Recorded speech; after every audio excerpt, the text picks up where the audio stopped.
SGLT2 inhibitors 2022 Padda Mahatani canagliflozin, dapagliflozin, empagliflozin and ertugliflozin are FDA approved for managing adults with type 2 diabetes.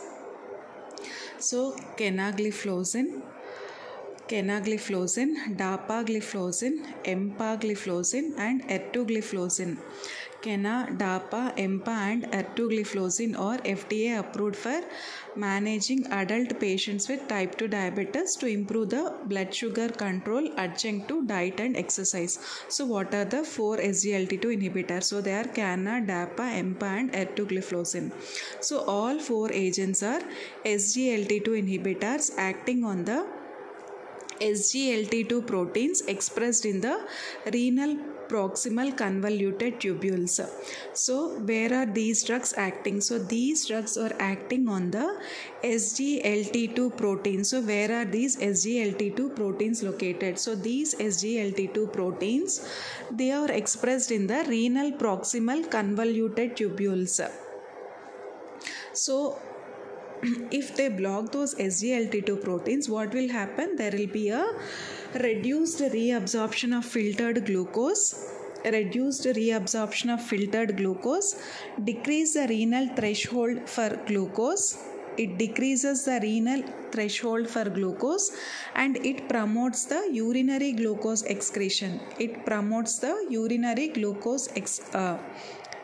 excretion. So sodium glucose co-transporter inhibitors, they are anti-hyperglycemic agents. They act on the SGLT2 proteins. So these proteins are expressed in the renal proximal convoluted tubules. So it affects by preventing the reabsorption of filtered glucose from the tubular lumen. So there are 4 SGLT2 inhibitors. So what are they? Canagliflozin, DAPA, EMPA and ertugliflozin. So they are approved for by FDA for use in adults. So they are used in adults with type 2 diabetes to improve blood sugar control adjunct to diet and exercise. So adjunct to diet and exercise. Which was the first SGLT2 inhibitor to get approved as canagliflozin. It was approved in 2013. So it is indicated in adult patients with diabetes to improve the control of blood glucose in addition to diet and exercise. Apart from blood glucose control, so this canagliflozin, it was also indicated to decrease the risk of cardiovascular adverse events in type 2 diabetes subjects with underlying cardiovascular illness, and this also minimizes the risk of end-stage renal disease. So this is indicated both to decrease the risk of cardiovascular adverse events and also used to decrease the risk of end-stage renal disease, cardiovascular mortality, hospitalization for heart failure, mortality is reduced, hospitalization for heart failure is reduced, and increases in serum creatinine in type 2 diabetes patients with diabetic nephropathy and albuminuria. So it also minimizes the risk of end-stage renal disease. And then the next year, which drug was approved? So it is dapagliflozin, which was approved the next year. So this is also indicated in adult patients in addition to diet and exercise, and this also minimizes the hospitalization attributed to heart failure, and it also indicated to minimize the risk of continued decline of EGFR. And then soon after approval of dapagliflozin, we had empagliflozin in 2014, that is this also in August 2014. So this is also indicated in adult patients with diabetes and also decrease the risk of cardiovascular adverse events and minimize risk of cardiovascular mortality and heart failure hospitalization.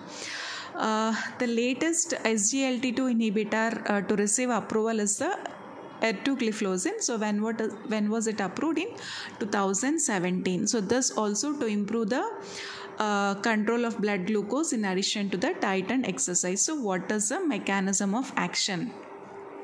So SGLT2 or proteins expressed in the proximal convoluted tubules, they exert their physiological function.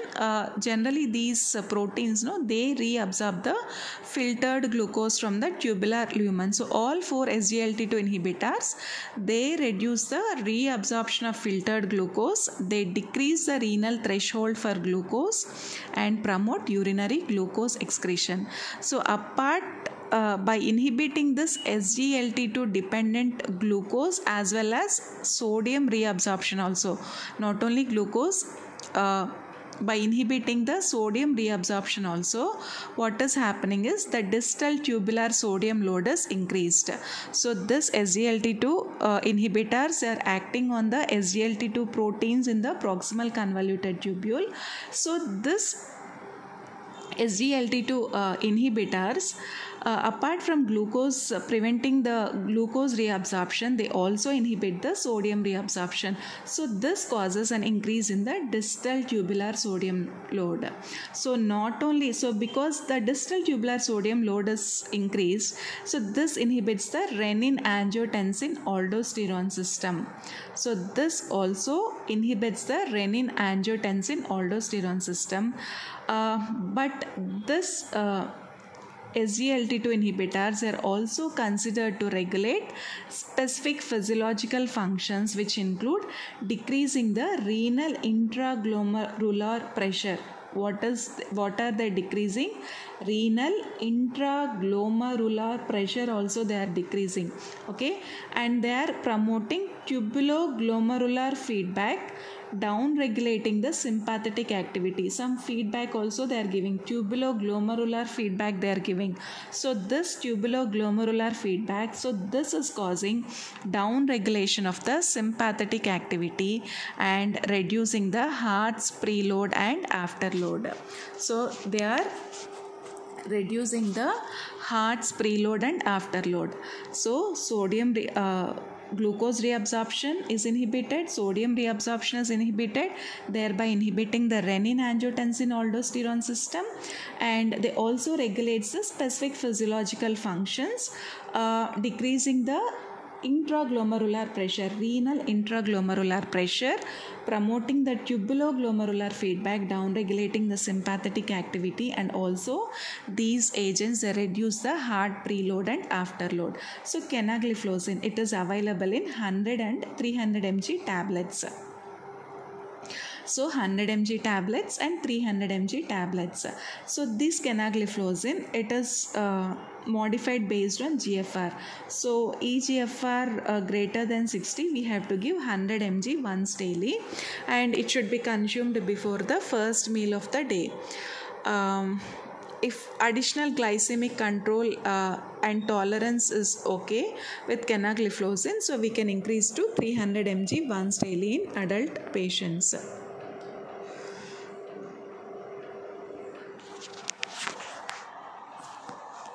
So we have to adjust the dose based on eGFR. So when canagliflozin eGFR is less than 30, initiating therapy with canagliflozin is not advised when eGFR is less than 30.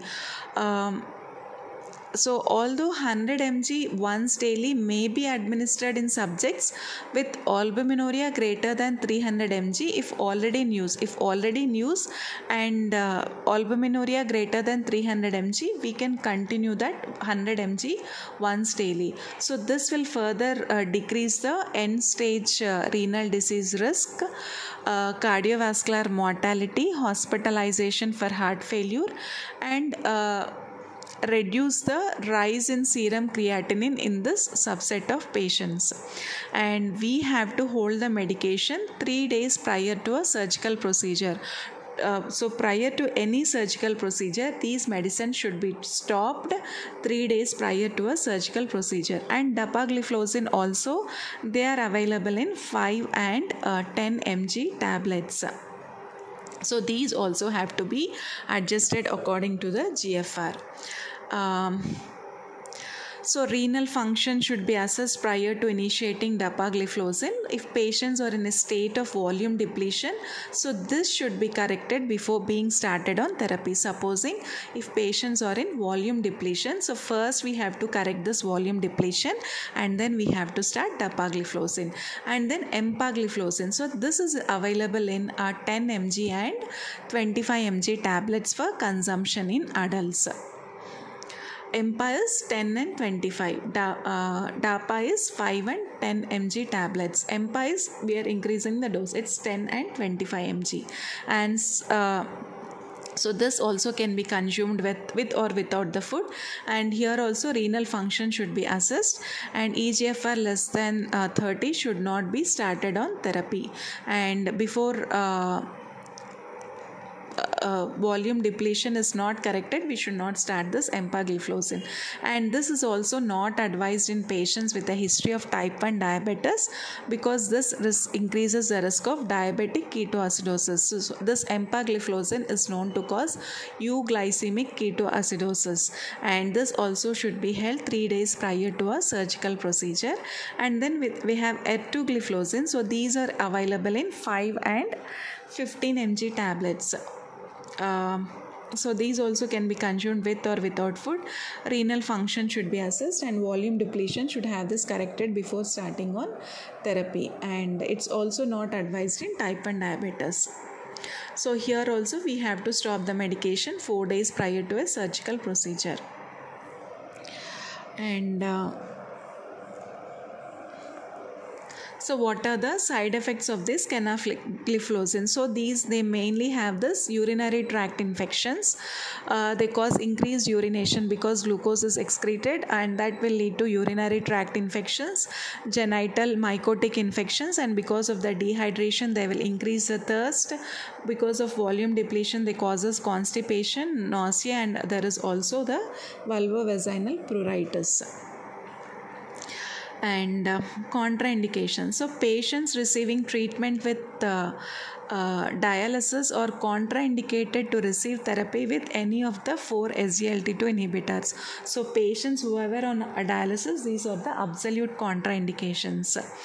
And patients are having these hypersensitivity reactions such as anaphylaxis or angioedema, so they also have this absolute contraindication. So patients on dialysis and patients having anaphylaxis or angioedema, so they are also the contraindication for SGLT2 inhibitors.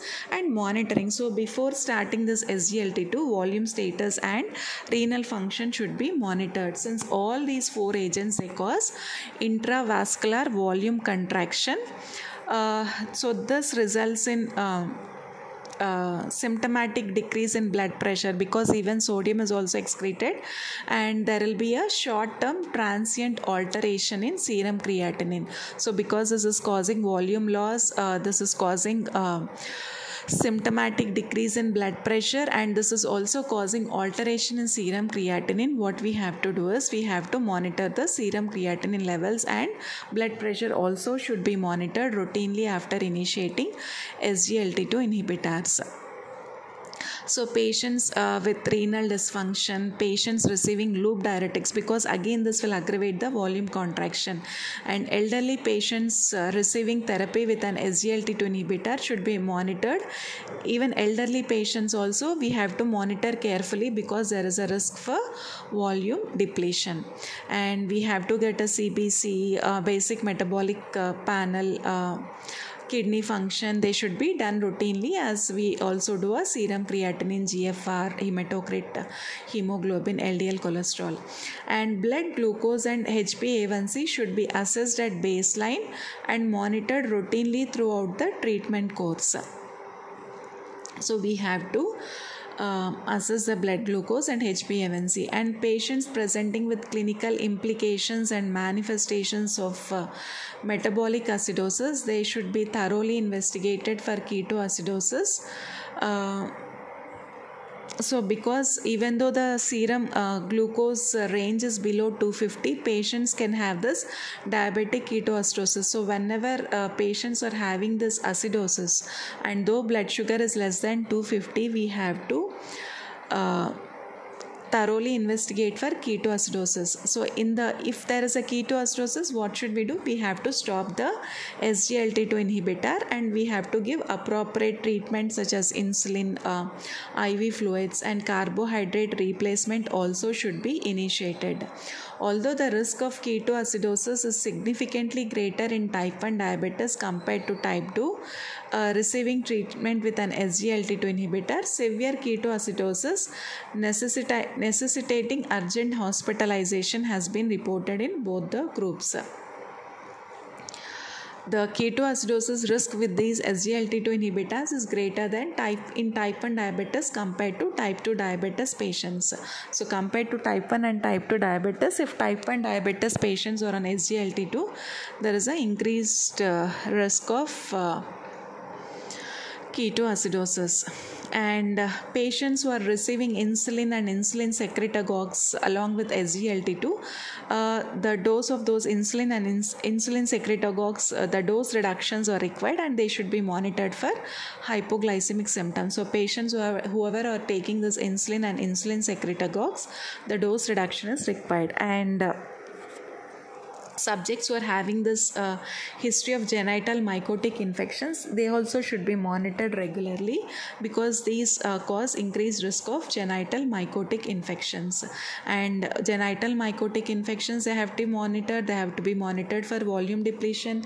They have to be monitored for ketoacidosis. They have to be monitored for hypoglycemic symptoms, and they also should be monitored for signs and symptoms of necrotizing fasciitis of the perineum. So the necrotizing fasciitis of the perineum is called as Fournier's gangrene. And manifestations of these Fournier's gangrene is that is they'll have the pain, tenderness, redness and swelling in the genital or perianal region will be there. So if suspected necrotizing fasciitis is there, broad spectrum antibiotics we have to start and surgical debridement has to be done, and SGLT2 inhibitors must be halted. And before initiating canagliflozin and etugliflozin, patient should be screened for lower limb amputations such as peripheral vascular disease, any history of amputations, particularly before initiating canagliflozin and ertugliflozin. So before initiating canagliflozin and ertugliflozin, patient should be monitored for peripheral vascular disease, history of amputations, neuropathy and high HbA1c at baseline, and diabetic foot ulcers. So patients receiving canagliflozin and ertugliflozin, they should also be monitored. Cana and ertu, they should be monitored for infections or ulcer formations of the lower extremities, as non-traumatic lower amputations have been reported. And so infections of the lower extremity, gangrene and foot ulcers are the most commonly reported etiologies necessitating amputation. Toxicity. So the use of SGLT2 inhibitors during the pregnancy may cause inherent risk to the fetus, particularly during the second and third trimesters. So during pregnancy they cause risk to the fetus, and lactation also during lactation also not recommended. And ertu and canagliflozin, so they also have not been assessed in patients with severe hepatic impairment, and we should not give ertu and canagliflozin. Like in peripheral vascular disease, we also should not give ertu and canagliflozin in patients with hepatic toxicity. And EMPA and dapagliflozin may be used in subjects with hepatic impairment.